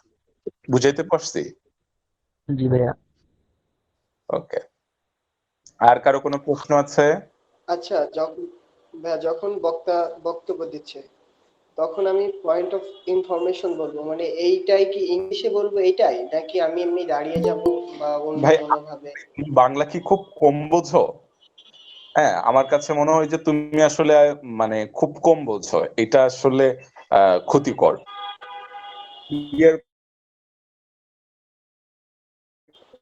পয়েন্ট অফ ইনফরমেশন, একটা প্রশ্ন নিবেন কিনা স্যার আমি সেটা বলতে পারি, আমি দাঁড়ায় হাত নাড়াইতে পারি করার জন্য, এই কথাগুলো তো আমি বলছি, তখন তোমার মনোযোগ কই ছিল? ঠিক আছে, ওকে, আর কারো কোনো প্রশ্ন আছে? ভাইয়া আমি প্রশ্ন নিলাম, প্রশ্ন নেওয়ার পর যদি আমি এটার সঠিকভাবে উত্তর দিতে না পারি তাহলে কি অ্যাভয়েড করা যাবে? না, আপনি সঠিকভাবে প্রশ্ন নেওয়ার পর আপনি সঠিকভাবে উত্তর না দিলে এটা আপনার দুর্বলতা হিসেবে বিচারকরা তখন আপনার নম্বর কর্তন করবে। জি, বুঝতে পারছি। আর কারো কোনো প্রশ্ন আছে? ভাইয়া, হুম, আমরা যখন একাধিক প্রশ্ন, বিশেষ করে এটিএন বাংলার ডিবেট গুলোতে দেখছি যে প্রশ্ন করার ক্ষেত্রে যে স্পিকারের কাছে অনুমতি চায়, তারপর স্পিকার বলতে বললে তারপর প্রশ্নটা করে ফেলে, ওই ক্ষেত্রে তো একাধিক প্রশ্ন অনেক সময় করে ফেলে। এটিএন বাংলা হচ্ছে বিতর্কে কোনো মানে তারা আসলে বিতর্ক কোনো নিয়মই তারা মানে না। অফিসিয়ালি বলতেছি যে তারা যে নিয়মে বা যে ঢঙে বিতর্ক করেন সেটা আসলে সংসদীয় বিতর্কের মধ্যে পড়ে না। অন রেকর্ড বলতেছি, আমি জানি এখানে রেকর্ডিং হচ্ছে এবং এটা ইউটিউবেও যাবে, সেই জন্য আমি বলতেছি অন রেকর্ড বলতেছি যে সেটা আসলে কোনো বিতর্কের মধ্যেই পড়ে না। তারপরও যেহেতু টেলিভিশনে বিতর্কটি দেখানো হয়, এই কারণে এটার একটা চাহিদা আছে বা একটা গ্রহণযোগ্যতা আছে, এর বাইরে আসলে কিছু না। ওকে, কাজে আমরা ওইটাকে মানদণ্ড হিসাবে ধরবো না।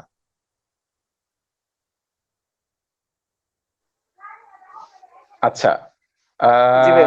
আর আর কারো কোনো প্রশ্ন আছে?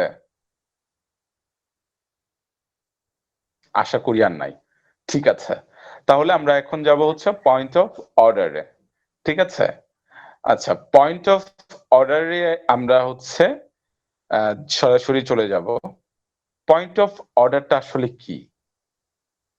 পয়েন্ট অফ অর্ডারটা হচ্ছে সাধারণত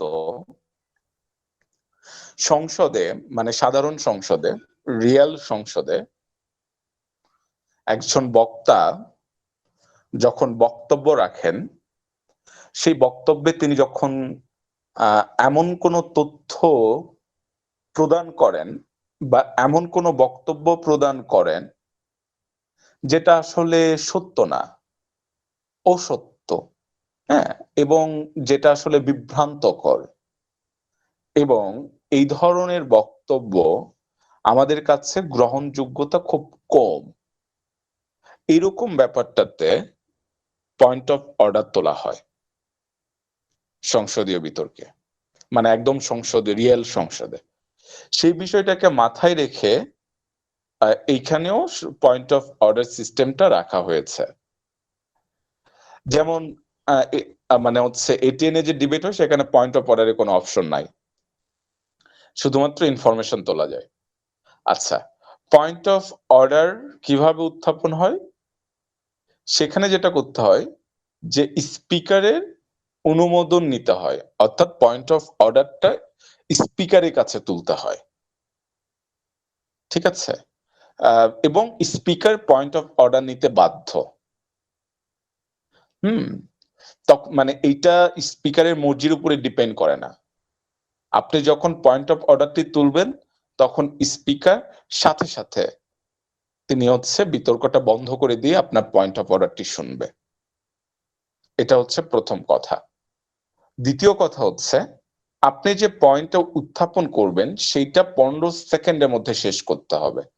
অর্থাৎ আপনার যদি কোনো অবজেকশন থাকে সেই অবজেকশনটা অবশ্যই 15 সেকেন্ডের মধ্যে আপনাকে শেষ করতে হবে। এটা হচ্ছে 2 নম্বর নিয়ম। তারপরে হচ্ছে যার বক্তব্যের সময় আপনি পয়েন্টটি তুললেন, স্পিকার যদি চান তাহলে তিনি নিজের সপক্ষে কথা বলতে পারেন। এই জন্য স্পিকার তখন আপনার পয়েন্ট অফ অর্ডারটা নিল, নেওয়ার পরে স্পিকার তখন বললো যে অপোজিশনে আপনার কোনো কিছু বলার আছে কিনা, ঠিক আছে। তখন যদি ওই বক্তার যদি কোনো কিছু বলার থাকে তিনি 15 সেকেন্ডের মধ্যে সেটি সম্পন্ন করবেন। এরপরে স্পিকার হচ্ছে রায় দিবেন যে পয়েন্ট অফ অর্ডারটি গৃহীত হলো কি হলো না, সেইটা তিনি রায় দিবেন। এবং এইটা হচ্ছে যে সময়টা আছে গৃহীত হলেও সময় বাদ দেওয়া হবে, ঠিক আছে, সময়টা বাদ যায় আর কি। আর যদি গৃহীত না হয় সেটা মেইন ইয়ে থেকে থাকা যায়, ঠিক আছে। সেই ক্ষেত্রে পয়েন্ট গৃহীত হলে স্পিকার বলবে যে পয়েন্টটি গৃহীত হলো, তারপর তিনি বলতে পারেন the point is all taken, পারেন যে এটা গৃহীত হয়নি বা এটা না, মানে this point is not taken, শেষ। এভাবে তিনি হচ্ছে তার রায়টা জানাতে পারেন। যদি পয়েন্ট অফ অর্ডারটি গৃহীত হয় তাহলে সেটি দলীয় সমন্বয়ের মধ্যে যুক্ত হয় নম্বরটি, ঠিক আছে। এখন পয়েন্ট অফ অর্ডারটা আপনি কি কি জায়গায় তুলতে পারবেন সেটা হচ্ছে খুবই গুরুত্বপূর্ণ জায়গা। তো আমরা তাহলে সেটা একটু জেনে নিই যে আপনি কোন কোন জায়গায় পয়েন্ট অফ অর্ডারটি তুলতে পারবেন। ধরেন নির্ধারিত সময়ের পরও বক্তব্য শেষ করলো না, আপনার নির্ধারিত সময় হচ্ছে 5 মিনিট, আপনাকে 15 সেকেন্ড তারপরও সময় দেওয়া হয়। হ্যাঁ, এই 5 মিনিট 15 সেকেন্ডের পরে আপনি যদি বক্তব্য কন্টিনিউ করেন তখন বিরোধী দল পয়েন্ট অফ অর্ডার তুলতে পারেন এবং সেই ক্ষেত্রে অবশ্যই পয়েন্ট অফ অর্ডারটা গৃহীত হবে, ঠিক আছে। এটা একটা বিষয়। এরপরে 2 নম্বর যে পয়েন্ট সেটা হচ্ছে যে বিতার্কিক যুক্তি খণ্ডন পর্বে যদি নতুন করে কোনো যুক্তি উত্থাপন করে, অর্থাৎ গঠনমূলক পর্বে আপনি যে আলোচনা করছেন সেইটা নিয়ে আপনি যুক্তি খণ্ডন করতে পারবেন যুক্তি খণ্ডন পর্বে, কিন্তু নতুন কোনো যুক্তি বা নতুন কোনো থিওরি খণ্ডন পর্বে নিয়ে আসতে পারবেন না। আপনি যদি নতুন কোনো যুক্তি বা নতুন কোনো থিওরি যদি যুক্তি খণ্ডন পর্বে নিয়ে আসেন তাহলে সেইটা দলীয় সমন্বয়, অর্থাৎ সেইটা পয়েন্ট অফ অর্ডার যদি তোলে সেই ক্ষেত্রে আপনার বিরোধী দল, তাহলে কিন্তু আপনাকে ওই জায়গায় আটকে দেওয়া হবে, ঠিক আছে। এটা হচ্ছে একটা বিষয়। তারপরে যেটা হচ্ছে যে এটাকে আমি আরেকটু সহজ করে বলি, আমার মনে হয় যে আপনারা আসলে খুব বেশি, ধরেন আপনারা একটি স্ট্র্যাটেজি দেখালেন, ঠিক আছে, সরকার দল হিসাবে আপনারা হচ্ছে আপনাদের যে কেস গুলো আপনারা দেখালেন, যে প্যারামিটার গুলো আপনারা দেখালেন, যে ক্ষেত্রগুলো আপনারা দেখালেন, যে উদাহরণগুলো আপনারা দিলেন, এর বাহিরে যুক্তি খণ্ডন পর্বে যদি নতুন কোনো স্ট্র্যাটেজি আপনি যদি নতুন করে নিয়ে আসতে চান তাহলে কিন্তু আপনি ধরা খেয়ে যাবেন,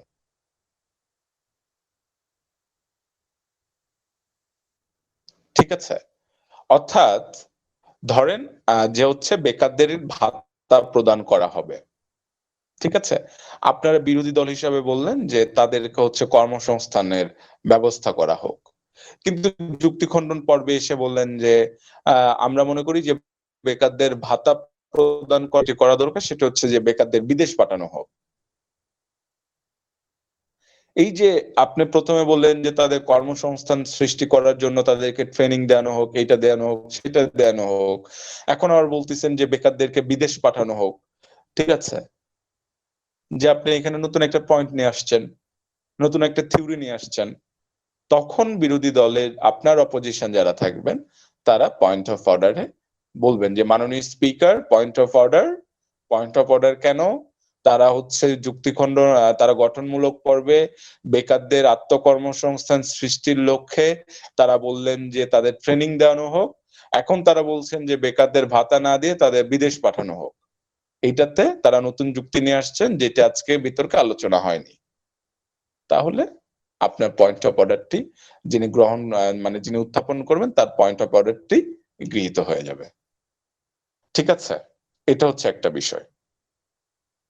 এরপরে হলো যে প্রধানমন্ত্রী বিরোধী দলীয় নেতার বক্তব্যের পর মন্ত্রী এবং বিরোধী দলীয় উপনেতা প্রস্তাবকে যদি ভিন্নভাবে সংজ্ঞায়িত করেন তাহলে পয়েন্ট অফ অর্ডারটি তখন পয়েন্ট অফ অর্ডার উত্থাপন করা হয়।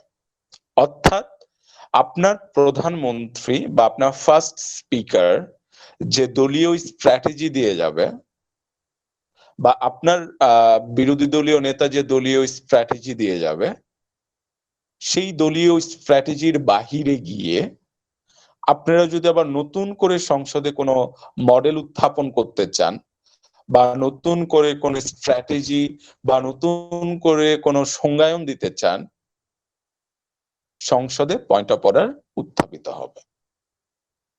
এই ব্যাপারটা কেমন? এই ব্যাপারটা হচ্ছে আপনার দলের একটা সংজ্ঞায়ন করে গেছেন, ভালো মন্দ তিনি আছেন, আপনি দেখলেন যে প্রধানমন্ত্রী যে সংজ্ঞায়নটা করে গেছেন সেই সংজ্ঞায়নটা দুর্বল, আপনি নতুন করে আবার প্রত্যেকটা সংজ্ঞায়ন যদি আপনি করতে যান তাহলে পয়েন্ট অফ অর্ডার আপনাকে খেতে হবে। আবার ধরেন আপনার বিরোধী দলীয় নেতা যে স্ট্র্যাটেজি দিয়ে গেল, যে মেইন স্ট্যান্ড পয়েন্ট দিয়ে গেল, সেইটা আপনার কাছে মনে হলো যে না, মানে পরের যে মন্ত্রী বক্তব্য শুনে মনে হলো যে আপনার বিরোধী দলীয় স্ট্যান্ড পয়েন্টটা তো খুব দুর্বল হয়ে গেছে, বিরোধী দলীয় নেতার স্ট্যান্ড পয়েন্ট, আপনি আবার নতুন করে কিছু একটা চিন্তা করছেন, সেটা আবার সংসদে দাঁড় করানোর চেষ্টা করবেন। আপনি যদি এই কাজটি করতে যান তাহলে আপনিও পয়েন্ট অফ অর্ডার খেয়ে যাবেন। একটা কোশ্চেন ছিল ভাইয়া। হ্যাঁ বলো। ভাইয়া বলছি যে প্রধানমন্ত্রী বা বিরোধী দলের নেতা যে মানে দায়িত্ব বন্টনটা করে গেছেন, ওই দায়িত্বের বাইরে যদি আমি কিছু বলতে চাই তাহলে কি পয়েন্ট অফ অর্ডার হতে হবে? হ্যাঁ, দায়িত্বের বাইরে কিছু বলতে গেলেও পয়েন্ট অফ অর্ডার খেতে হবে। আচ্ছা ঠিক আছে, থ্যাংক ইউ। ওকে, আর কারো কোনো বক্তব্য আছে এই ব্যাপারটাতে? আচ্ছা, এই ব্যাপারটাতে যদি আর কারো কোনো বক্তব্য না থাকে তাহলে পয়েন্ট অফ অর্ডারের এই পয়েন্টটাও আপনারা নিশ্চয়ই বুঝতে পেরেছেন। ঠিক আছে না? এই পয়েন্টটা কি আপনারা বুঝতে পেরেছেন? আমি তাহলে পরেরটাতে চলে যাব। জি ভাইয়া। ওকে, এরপরে যেটা আছে সেটা হচ্ছে পয়েন্ট অফ প্রিভিলেজ। হ্যাঁ, পয়েন্ট অফ প্রিভিলেজটা কি? পয়েন্ট অফ প্রিভিলেজটা হলো যে কোনো বিতার্কিকের বক্তব্য বিপক্ষের বিতার্কিক যদি ত্রুটিপূর্ণভাবে প্রকাশ করে যে তিনি ওই কথাটা বলেননি কিন্তু তাকে কোট করে তিনি ওই কথাটা বললেন, তখন সেটা পয়েন্ট অফ প্রিভিলেজে যাবে। অর্থাৎ আমি যদি একটা বক্তব্য দিই, আমার বক্তব্যকে যদি ভিন্নভাবে উত্থাপন করে, তখন আমি সরাসরি স্পিকারের কাছে বলবো যে পয়েন্ট অফ প্রিভিলেজ মাননীয় স্পিকার। পয়েন্ট অফ প্রিভিলেজ কি? মাননীয় স্পিকার তিনি যেটি বলেছেন সেটা আমি বলিনি, আমার বক্তব্য ছিল এইরকম, তিনি বললেন যে আমি বলছি এইরকম। তাহলে স্পিকার তখন পয়েন্ট অফ প্রিভিলেজটি বিবেচনা করে গৃহীত করবেন বা গৃহীত করবেন না। ঠিক আছে, এটা হচ্ছে একটা বিষয়। এর পরের বিষয়টা হচ্ছে যে কোনো বিতার্কিক বক্তব্য পেশের সময় বিপক্ষের সদস্যের প্রতি যদি অবমাননাকর কোনো কথা বলেন অপমান করার মতো কোনো কথা বলেন, কিংবা আসলে ওই বিতর্কে বা ওই জায়গাতে এমন কোনো শব্দ প্রয়োগ করেন যেটা আসলে আমাদের সভ্য সমাজের সাথে যায় না, তাহলে সেটা পয়েন্ট অফ প্রিভিলেজে উত্থাপন করা যেতে পারে। তারপরের যে বিষয়টি সেটি হচ্ছে যে পয়েন্ট অফ প্রিভিলেজ সম্পর্কিত যে বিশেষ বিধান, যে কোনো শব্দ বা শ্রুতিকটু এবং অসংসদীয় বলে যদি প্রতিপন্ন হতে পারে, সেগুলো ব্যক্তিগত এমনকি দলীয় আক্রমণের নিমিত্তে ব্যবহৃত হলে পয়েন্ট অফ প্রিভিলেজ তোলা যাবে। কিন্তু অন্য কোনো ক্ষেত্রে, যেমন বক্তব্যের মাঝখানে কোনো ঘটনায় উল্লেখ যদি না করে, তাহলে সেই ক্ষেত্রে পয়েন্ট অফ প্রিভিলেজটা আমরা তুলব না। অর্থাৎ বক্তব্যের মধ্যে ব্যবহৃত কোনো কথাটা যদি মানে শ্রুতিকটু মনে হয়, তাহলে আমরা পয়েন্ট অফ প্রিভিলেজটি তুলতে পারি।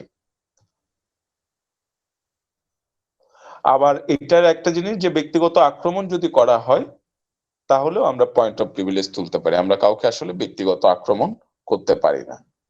তাহলে পয়েন্ট অফ অর্ডার কি ক্ষেত্রে তুলতে হয়, পয়েন্ট অফ ইনফরমেশন কি ক্ষেত্রে তুলতে হয়, পয়েন্ট অফ প্রিভিলেজ কি ক্ষেত্রে তুলতে হয়, আমরা মোটামুটি জানলাম, তাই না? আর কারো কি কোনো প্রশ্ন আছে এই বিষয়ে?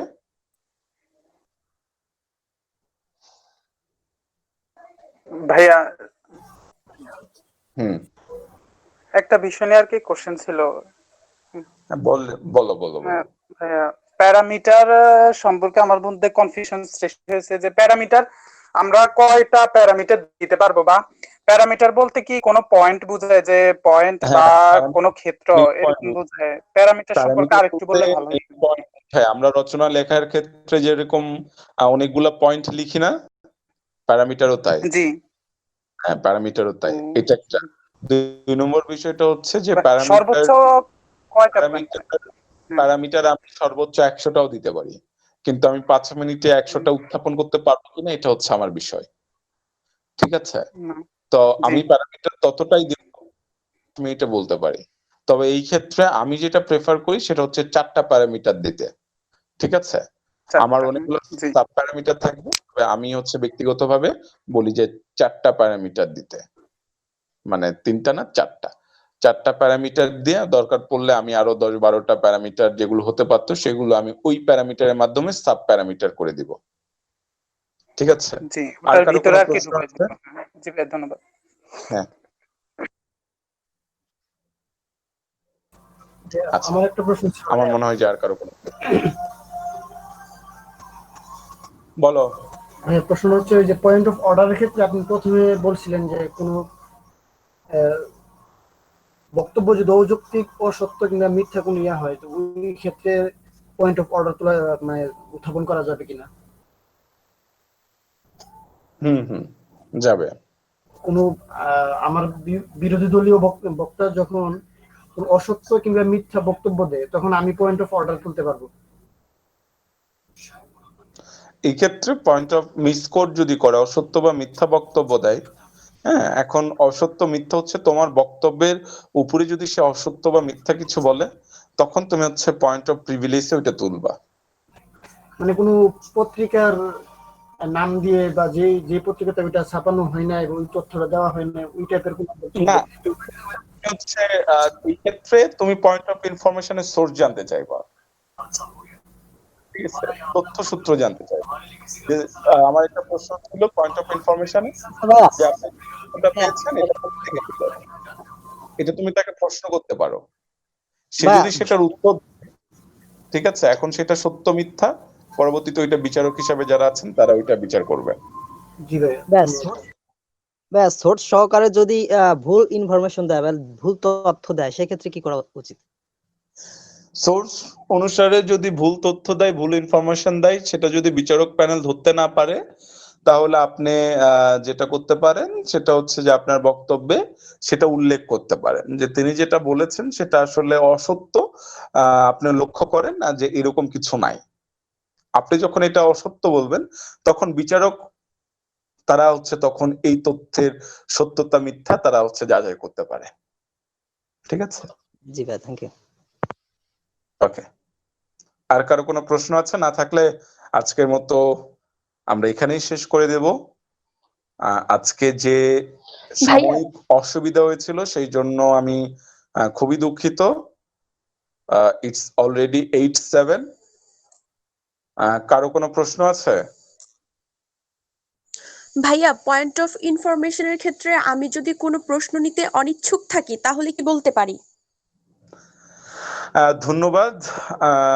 আপনার প্রশ্নটা আমি পরে নিব, বা আমি নিচ্ছি না।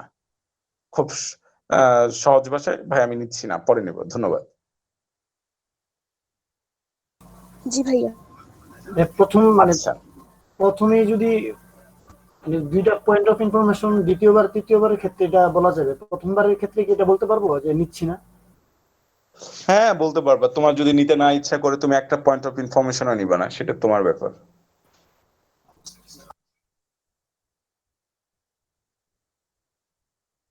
আর কারো কোনো প্রশ্ন?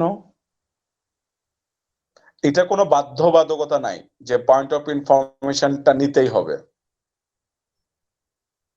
তবে তুমি যখন একটা পয়েন্ট অফ ইনফরমেশনও নিবে না, তখন হচ্ছে এইটা নিয়ে হচ্ছে যেটা হতে পারে যে প্রশ্ন উঠতে পারে। ঠিক আছে?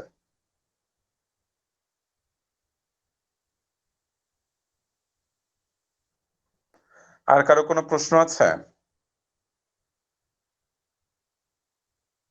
আচ্ছা, আর কারো কোনো প্রশ্ন নেই। থ্যাংক ইউ সো মাচ সবাইকে। যেহেতু আমাদের পরীক্ষা থাকছে না, সেহেতু হচ্ছে আমরা আর এটা হচ্ছে রেগুলার করব না। রেগুলার করতে গেলে আসলে আমার নিজের অনেক কাজ আসলে মানে বাদ দিয়ে আমাকে করতে হয়, যেটা আজকে আসলে আমার খুব গুরুত্বপূর্ণ একটা কাজ ছিল, যেখানে আমাকে না গেলেই নয়। কিন্তু আমি শেষ মুহূর্তে আসলে আপনাদের কথা বিবেচনা করে আমি আসলে আমার ওই ইভেন্টটা বাদ দিয়েছি। আমার ফ্যামিলির ইভেন্ট ছিল। তো এরকম বেশ কিছু কাজ আসলে আমাকে কনসিডার করতে হচ্ছে অনেক ক্ষেত্রে। তো আমি মোটামুটি আমাদের বিতর্কটা মোটামুটি শেষ। বিতর্কের মেইন যে ওয়ার্কশপ গুলো সেগুলো মোটামুটি শেষ। তো আজকের পরে আসলে আমরা কয়েকটা প্র্যাকটিস ডে করব। এই প্র্যাকটিস ডে গুলোতে আমরা যা শিখলাম সেগুলোর আমরা চর্চা করব। ঠিক আছে? তো এটাই ছিল। তো আমরা সেই টাইমটা আমরা হচ্ছে আপনাদেরকে জানাই দিব। ওইটা হচ্ছে ঐচ্ছিক থাকবে। ঠিক আছে? আজকের পরে মূলত হচ্ছে যে আমরা আর একটা ওয়ার্কশপ হয়তো অফিসিয়ালি আমরা রাখবো। তারপরে আমরা হচ্ছে বাকিগুলা আপনাদেরকে আমরা ঐচ্ছিক করে দেব। এবং এই মাসের মধ্যেই কারা কারা প্রাথমিক সদস্য হিসেবে মনোনীত হলেন, এটা আমরা প্রথম পর্ব, অর্থাৎ অনলাইনে ক্লাস করার সাপেক্ষে আমরা প্রথম পর্বে আপনাদের প্রাথমিক সদস্য পদ মনোনয়নটা আমরা দেব। এবং পরবর্তীতে আমাদের যখন কলেজ খুলবে তখন আমরা অফলাইনে আবার ওয়ার্কশপ করাবো। যারা অনলাইনে অংশগ্রহণ করতে পারেননি তাদের জন্য আমাদের অফলাইন ওয়ার্কশপ থাকবে।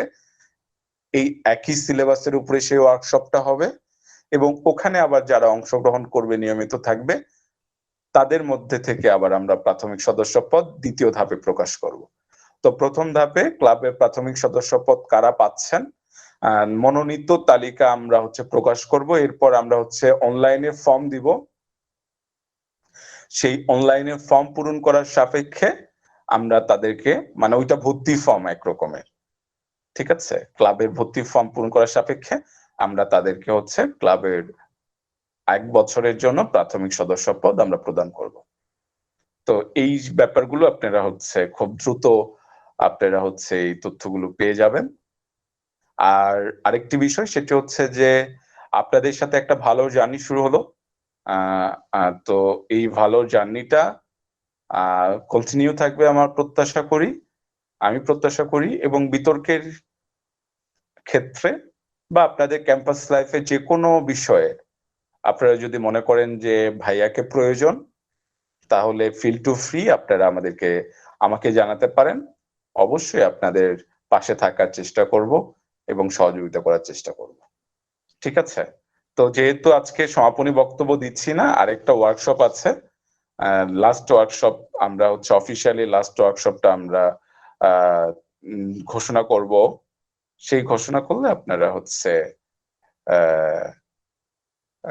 তখন আমাদের ওইটাতে আমরা হচ্ছে কিছুটা আপনাদের বক্তব্য শুনবো, এই জার্নিগুলো শুনবো এবং আমরা ওইটাতে অফিসিয়ালি আমরা এই যে অনলাইন যে ওয়ার্কশপ গুলো হলো সেটা আমরা ইতি টানবো। ভালো থাকবেন সকলে, খুব ভালো সময় কাটছে আপনাদের সাথে এবং পড়াশোনাটা এখন করবেন। অনলাইনে পরীক্ষাটা একটা কথা ছিল। হ্যাঁ বলেন ভাইয়া, এই যে মনোনয়নের কথাটা বললেন যে এটা দিবেন, তো এটা কি ভাইয়া উপস্থিতির উপর দিবেন নাকি ভাইয়া আবার ওই যে প্র্যাকটিস বিতর্কে যারা ভাইয়া ওই যে টপ 10 এর ভিতর ছিল এরকম কিছু? এইটা উপস্থিতির উপরে। আচ্ছা জি ভাইয়া, ধন্যবাদ।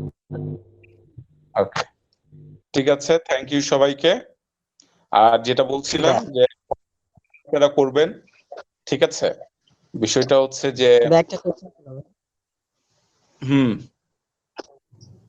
ভাইয়া, এই যে যারা প্রাথমিক পদ মানে কি কনফার্ম হচ্ছে সদস্য পদ, তারা কি আবার অফলাইনে মানে এই কর্মশালাগুলো করতে পারবে অফলাইনে? হ্যাঁ হ্যাঁ, সদস্য পদ হওয়ার হ্যাঁ অবশ্যই করতে পারবে, সমস্যা নেই। ওকে,